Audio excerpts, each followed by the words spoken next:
A couple days ago, I randomly came across this old NBA 2K15 video, and when I went to go read the comments, the first one I saw was this one. Plot twist: KD joins the Warriors. As you can see, the comment was posted over 6 years ago in 2014, I would guess, since that was when the video was published, plus the fact that it literally says 6 years ago, before KD even joined the Warriors. So naturally, tons of people replied to that comment, letting him or her know that they were right. That person had no idea at the time that putting those words out into the universe would possibly contribute to that decision, pretty much speaking it into existence. And I thought it would be kinda interesting to make a whole video involving examples where people foretold the future in prophetic fashion. Enjoy the video.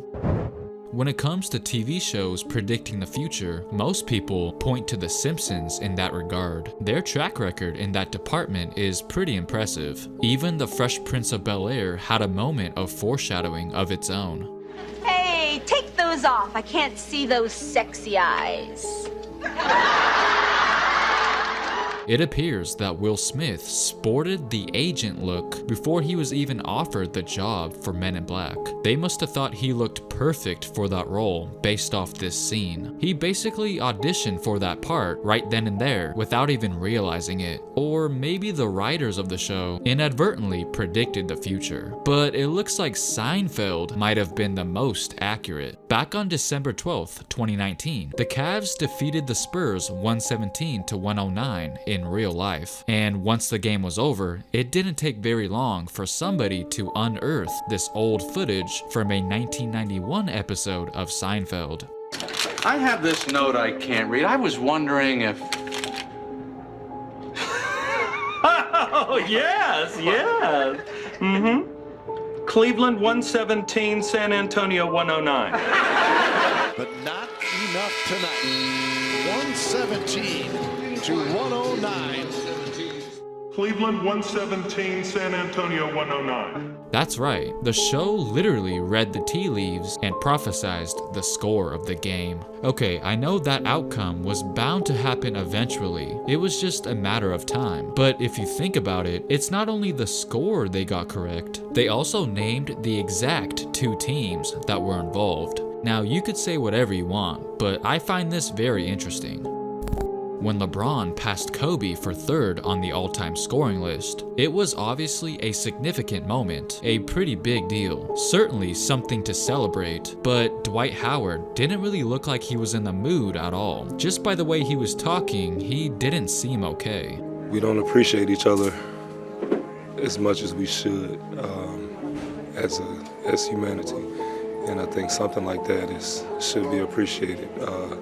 We should appreciate people while they're alive.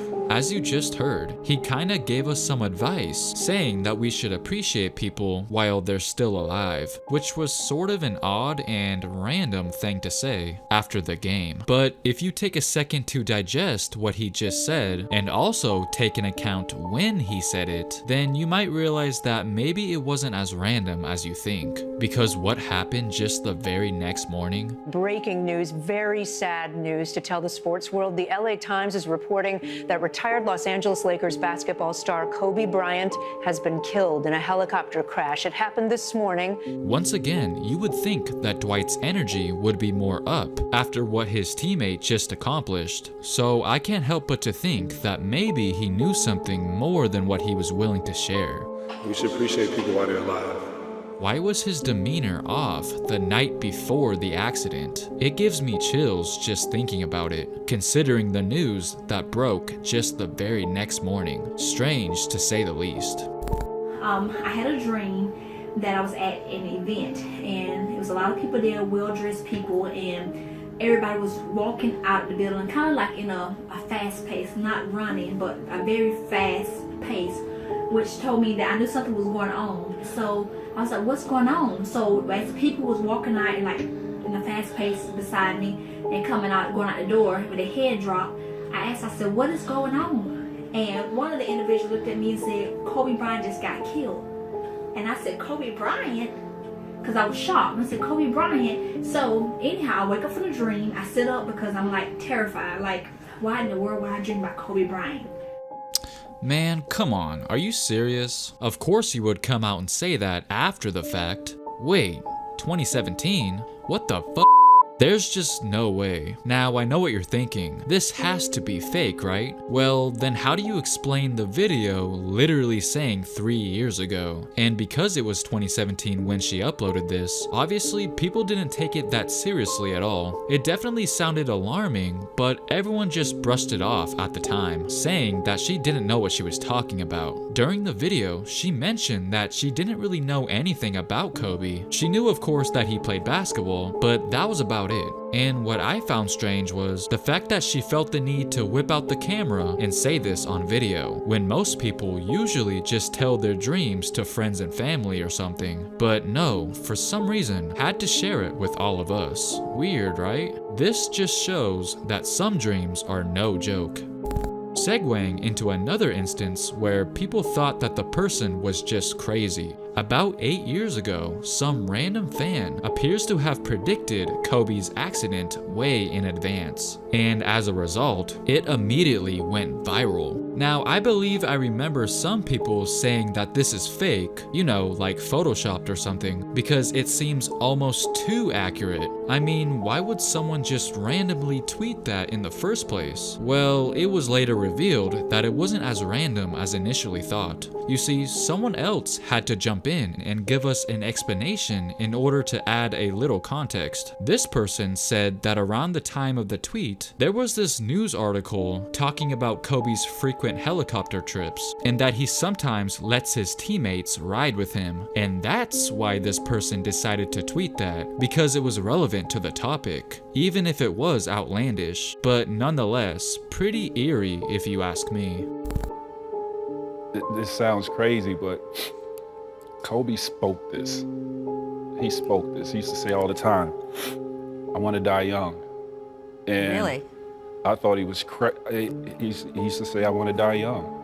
That's just crazy to hear McGrady reveal that to us. It was sort of similar to a statement that Pistol Pete made, except his wishes were the complete opposite. I know I already mentioned this story numerous times on my channel, but this is literally the epitome of the title of this video. Only thing is, he did not want it to come true. During an interview, Maravich said, I don't want to play 10 years in the NBA and die of a heart attack at age 40. And lo and behold, that's exactly what happened. Those words, unfortunately, became his reality. My understanding that Pete Maravich was playing half-court basketball with his friends. He collapsed on the court, but unfortunately were unable to resuscitate him, and he passed away at 9:24 a.m.